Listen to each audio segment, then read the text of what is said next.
Hello everyone, welcome. चलिए आज हम समझते हैं डिज़ाइन टैब के बारे में। डिज़ाइन में पर्टिकुलरली हमारे पास एक थीम ऑप्शन है, एक है वेरिएंट और एक कस्टमाइज। ये पूरा का पूरा डिज़ाइन टैब ही हम फिनिश करेंगे इस सिंगल वीडियो में। तो पहला ऑप्शन थीम, यहाँ एक छोटा सा ट्राइंगल है, इस पर क्लिक करेंगे तो नेक्स्ट रो आएगी। उससे बेहतर है आप इस ट्राइंगल पे क्लिक कीजिए, बड़े वाले पे, उसके नीचे जो ऑप्शन है। ये सारे थीम एक साथ खुल के आ जाएंगे। अब आपको जो भी थीम आपको चाहिए वो यहाँ से आप अप्लाई कर सकते हैं। जैसे पहले देख लीजिए ये पेज कैसा दिख रहा है। ठीक है, अब मैं एक एक करके थोड़ा बहुत एग्जांपल दिखा दूँ। जैसे ही मैंने यहाँ क्लिक किया, कुछ ज़्यादा चेंजेस हुए नहीं, थोड़ा बहुत टेक्स्ट में चेंजेस आया होगा। यहाँ पे क्लिक किया, देख रहे हैं सारे टेक्स्ट चेंज हो गया, उनका बैकग्राउंड। फर्दर इस तरीके से यहाँ क्लिक कर दूँ तो इस तरीके से मेरे पास अलग अलग ऑप्शन है, अलग अलग वेराइटी ऑफ थीम्स है मेरे पास। जैसे मान लीजिए यहाँ हमने क्लिक किया, ये देख रहे हैं, अब यहाँ टेक्स्ट ऊपर चला गया, तो इसको हम पकड़ के नीचे ले आएंगे इस तरीके से। ठीक है, मेड बाय साइबर सेक यहाँ दिख नहीं रहा, तो इसको थोड़ा ऊपर खींच देते हैं। ठीक है, ये हो गया यहाँ सेट। अब दिख नहीं रहा, तो इस साइबर सेक को, केवल साइबर सेक को मैं कर देता हूँ वाइट कलर का, क्योंकि बैकग्राउंड रेड है या मैरून कह लीजिए, तो यहाँ अच्छे से दिख जाएगा।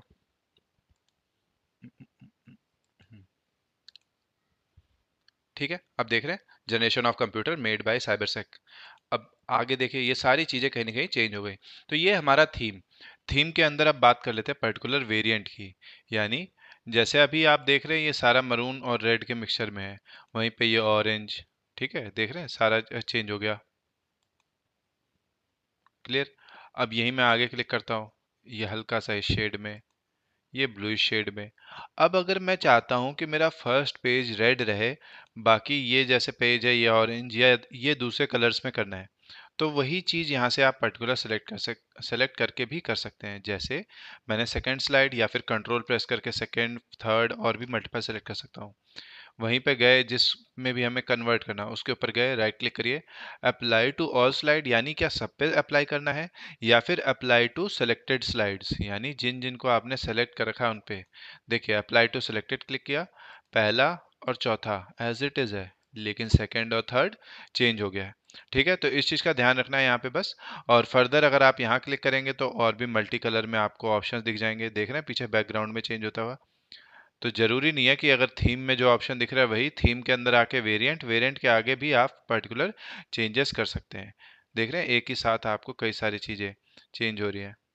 इफेक्ट में आएंगे, थोड़ा बहुत आपको इसके शेडिंग में आपको अंतर देखने को मिल जाएगा, उससे ज़्यादा अंतर नहीं है। बैकग्राउंड स्टाइल देख रहे हैं कैसे मल्टीपल ग्रेडियंट वाले लुक में चेंजेस आ रहे हैं। चलिए, ये हो गया हमारा वेरिएंट। वेरिएंट के बाद हम कस्टमाइज समझ लेते हैं। कस्टमाइज एक बढ़िया ऑप्शन है और कई बारी आपको हेल्प करेगा। जैसे मान लीजिए आप एक प्रेजेंटेशन ये शो कर रहे हैं, ये एक है आपके पावर पॉइंट कह रहा हूँ, प्रोजेक्टर पे। प्रोजेक्टर पे जाना था तो ये एक ऐसे लुक में आपने प्रेजेंट कर दिया। बट अगर आपके प्रोजेक्टर का साइज, जैसे अभी आप ये जो देख रहे हैं 16:9 का रेशियो है, अगर आपका कोई पुराना स्टैंडर्ड स्क्रीन है तो 4:3 में भी आप इसे चेंज कर सकते हैं। अच्छा, जब भी आप स्क्रीन साइज चेंज करेंगे तो यहाँ पे दो ऑप्शन पूछता है। पहला मैक्सिमाइज, दूसरा है इंश्योर फिट। मैक्सिमाइज का मतलब क्या है, आपका डाटा एक तरीके से स्ट्रेच हो जाएगा, फिर बाद में खुद सेट करना पड़ेगा। इंश्योर फिट कर देंगे तो ये खुद ही उसको दबा देगा। देख रहे हैं हर तरफ से, चारों तरफ से टेक्स्ट को उसने दबा के 4:3 के उसमें चेंज कर दिया। अब देखिए अगर मैं फुल स्क्रीन कर रहा हूँ, देख रहे हैं साइड में जगह कट रही है। तो प्रोजेक्टर ज़्यादातर, अगर पुराना प्रोजेक्टर है तो जनरली वो ज़्यादातर आपका 4:3 में ही होता है, और 4:3 में एक बेहतर लुक आएगा। ठीक है, वहीं अब मैं कर देता हूँ वापस वाइड स्क्रीन। ठीक है, अब देखिए टेक्स्ट देख रहे हैं अलग से ही छोटा सा हो गया, क्योंकि अभी हमने उसे मतलब एक तरीके से इंश्योर फिट किया था। अब एक अब एक चीज और समझ लेते हैं। कई बारी आप मॉल्स में जाएंगे तो जो आपकी स्क्रीन है ऐसे ना हो के दूसरे साइड में। एग्जाम्पल के लिए कस्टम में जाइए, wide screen as it is छोड़ दीजिए, बस स्लाइड वाले ऑप्शन को ये लैंडस्केप ना होके पोर्ट्रेट कर दीजिए। ठीक है, मैक्सिमाइज, चलिए ठीक है मैक्सिमाइज कर लीजिए। जैसे ही मैंने ये लुक किया, देख रहे हैं स्क्रीन किस तरीके से हो गई। फर्स्ट जनरेशन यहाँ रहने देते हैं और इसको ऊपर ले आते हैं।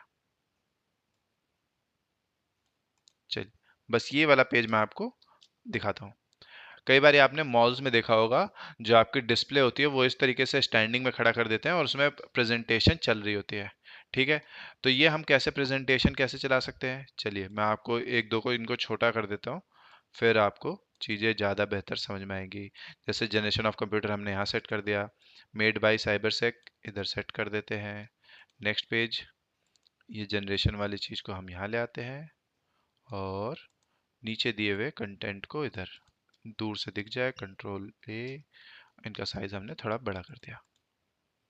और थर्ड पेज पे क्या है, थर्ड पेज पे, चलिए ठीक है, मैं अब आपको शुरू से प्रेजेंटेशन प्ले करके दिखाता हूँ। जो हम नेक्स्ट क्लास में देखने वाले ट्रांजिशन, वहीं पे एक ट्रांजिशन है जिसका नाम है पुश। तो पुश सेलेक्ट करके मैं अप्लाई टू ऑल कर देता हूँ और हम चलाते हैं प्रेजेंटेशन। तो देख रहे हैं वहाँ स्क्रीन पे आपने नोटिस किया होगा इस तरीके से एक बैनर की तरह वो रन कर रहा होता है। तो ये सब चीज़ें आप बेसिकली यहाँ से कर सकते हैं, यानी स्क्रीन का साइज, जो स्लाइड साइज है, ये चेंज करके। ठीक है, आई होप आपको समझ में आया होगा। अब आप प्रैक्टिस करेंगे तो ज़्यादा लंबा याद रहेगा, नहीं तो ज़्यादा दिन का गेम नहीं है, ये तुरंत आप भूल जाएंगे। ठीक है, एक लास्ट ऑप्शन हमारा फॉर्मेट बैकग्राउंड, यानी ये जो हमारे स्क्रीन का बैकग्राउंड है वो कैसा चाहिए। चलिए अब समझते हैं format background. Format background generally काम तब करेगा जब आपके पास कुछ इस तरीके की प्लेन स्लाइड है, यानी जहां पर आप बैकग्राउंड इजीली देख पा रहे हैं। ठीक है, सॉलिड फिल में चलते हैं या फिर ग्रेडियंट फिल। तो अब आप देख रहे हैं ये कलर चेंज हो रहा है।